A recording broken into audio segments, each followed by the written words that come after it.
আইলে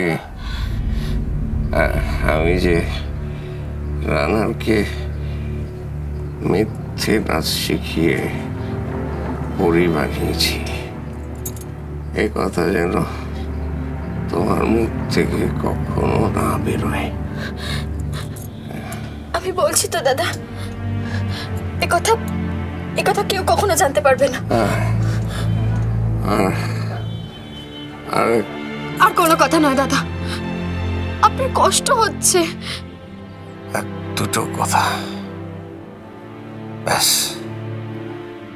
আর কিচ্ছু বলার নেই। আমার দুটো কথা বলে নিতে দাও। চলুন এবার একটু এগোনো যাক। আমরা কি সুব্রত বাবুকে একবার না দেখে? হ্যাঁ সেটাই বলছিলাম, মানে বাইরে থেকে একবার দেখে নিয়ে তারপর না হয় আমরা। হ্যাঁ এই তো দিব, অতীশ কোথায় রে? বাইরে আছে। আমরা একবার দেখতে যাচ্ছি, যাবি? না আমি এখানেই আছি। আচ্ছা ঠিক আছে, যারা যাবেন না গাড়িতে গিয়ে বসুন। তুমি ওদের গাড়িতে বসাবি। হ্যাঁ গো, যাও গাড়িতে গিয়ে বসুন। আসুন আপনারা। আমরা তাহলে একবার দেখে নিয়ে তারপর ফিরি। হ্যাঁ সেই ভালো। চলুন প্রতিমা চলো। হ্যাঁ আসুন।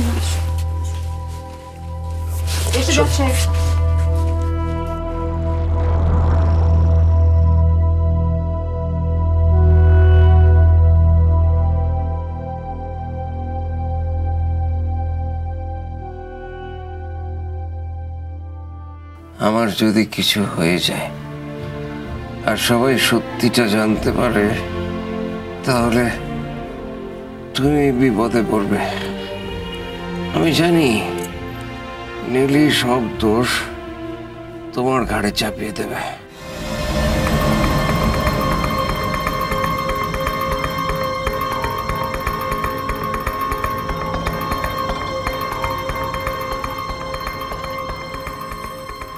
তুমি কিন্তু সত্যিটা বলতে দ্বিধা করো না হেলি।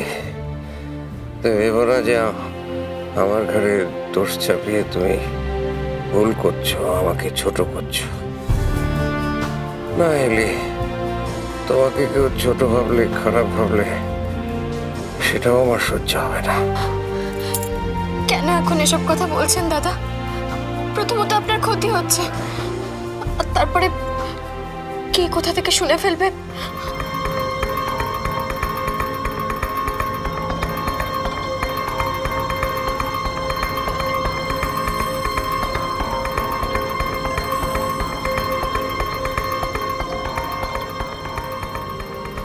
না,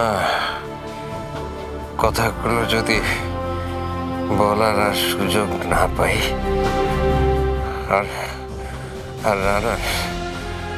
রানার কি তুমি দেখো,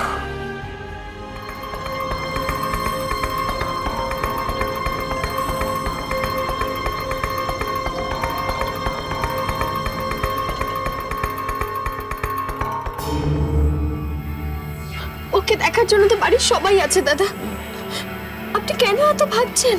আজ আছি, কিন্তু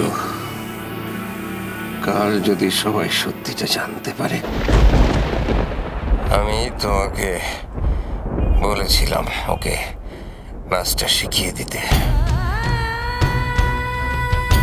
আমার কথাতেই তুমি ওকে নাচটা শিখিয়েছিলে। তাহলে আমি হয়তো একটা মিথ্যে বলেছি আইলি, কিন্তু কি উপায় ছিল বলো? এই মিথ্যের আশ্রয় না নিলে ঝিলিক কোনোদিন পরি হয়ে উঠত না। ও বাড়ির কেউ কোনোদিন ওকে পরি বলে মেনে নিত না।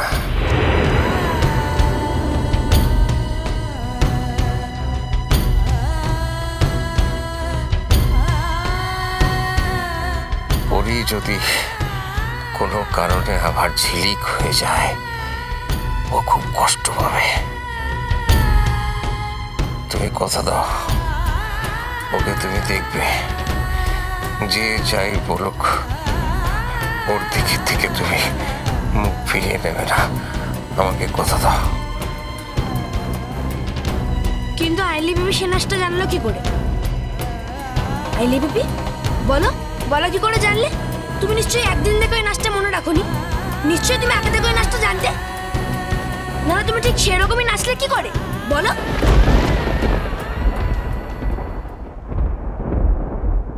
তুমি আমাকে কথা দাও আহিলি যে এই সত্যি কোনোদিন তোমার মুখ থেকে বেরোবে না। রানা সবসময় ভয় পেয়েছে যে পরী হতে গিয়ে ওর ঝিলিকের জায়গাটাও না চলে যায়। তো রাজি হয়েছে শুধু আমার কথায়। তুমি আমাকে কথা দাও আহিলি, কথা দাও। আমি আপনাকে কথা দিচ্ছি দাদা, আমি আপনাকে কথা দিচ্ছি। এত বড় মিথ্যে কথা!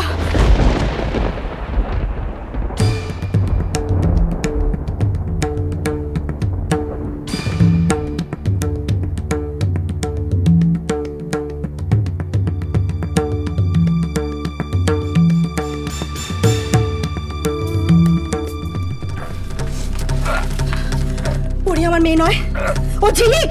না বলুন, না কি আমরা নিজের কানে শুনেছি সব। আপনি আমার কথাটা শুনুন, আপনারা পুরো কথাটা শোনেননি। আমি কথাটা শুনুন। সুব্রত, আমি তোর কি ক্ষতি করেছি বলো দেখিনি? তুমি আমার এত বড় ক্ষতিটা করে দিলে। বিশ্বাস করুন মাসিমা, বিশ্বাস করুন, আমি আপনাদের কোনো ক্ষতি করিনি। বিশ্বাস করুন। আমরা তো প্রায় ভুলতেই বসেছিলাম। আমাদের মনে আশা জাগিয়ে এই পুরনো ঘাটা কেন খুঁচিয়ে তুললে সুব্রত? কার সঙ্গে কথা বলছেন বাবা? একটা মিথ্যাবাদীর সঙ্গে। মুখার্জি,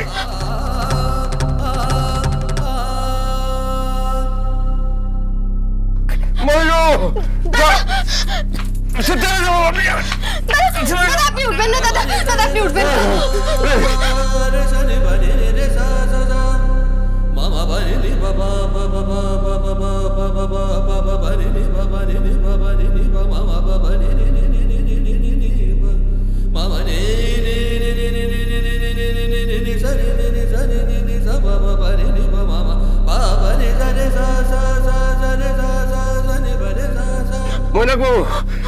আপনি শুনুন, আপনি শুনুন আমার কথা শুনুন। আমি কেন এই কাজ করেছি আপনি শুনুন।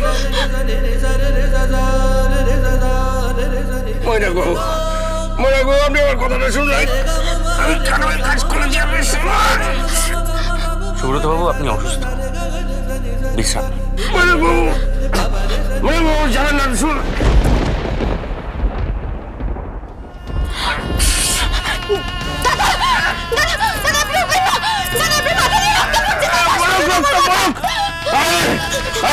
যেতে দিন, ডাকো, ডাকো, যাবেন না আপনারা। আমি আপনার কোনো কথা শুনবো না। আমি তখন থেকে আপনাকে চুপ করতে বলছি, চুপ করতে বলছি। কি না বলো দাদা, কি না বলো? আপনি বসে। আমি রানারের কোনো ক্ষতি হতে দেবো না।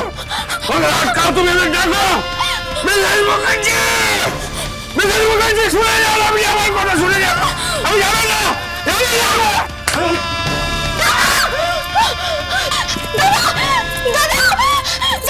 ডক্টর, ডক্টর, সিস্টার, ডক্টর, দাদা, দাদা, ডক্টর।